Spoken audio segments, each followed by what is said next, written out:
Hello everyone, আজকে আবারও হাজির হলাম নতুন আরেকটি ভিডিও নিয়ে। তো আমাদের যশোরে কিন্তু প্রায় অনেক বৃষ্টি হচ্ছে, আর এই বৃষ্টির কারণে আমাদের আশেপাশের মানুষের মাছের ঘেরগুলা ভেসে যাচ্ছে। আর এই ঘের থেকে সব মাছ ভেসে অন্য অন্য জায়গায় চলে যাচ্ছে। তো সেখান থেকে কিছু মাছ আজকে আমার মিনি পুকুরে চলে এসেছে।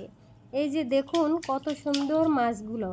তো এই মাছগুলা আজকে আমার মিনি পুকুরে খুব সুন্দরভাবে আনন্দ করছে আর খেলা করছে। তো আমিও ওই মাছগুলোর সাথে একটু দুষ্টুমি করছি। তো আমি ভাবছি যে আজকে আমার এই মিনি পুকুর থেকে কিছু মাছ ধরে রান্না করব। মাছগুলো দেখুন কত সুন্দর খেলা করছে। তো আপনাদের কাছে আজকে আমার এই মাছের ভিডিওটা কেমন লাগলো অবশ্যই কিন্তু কমেন্টের মাধ্যমে জানাবেন।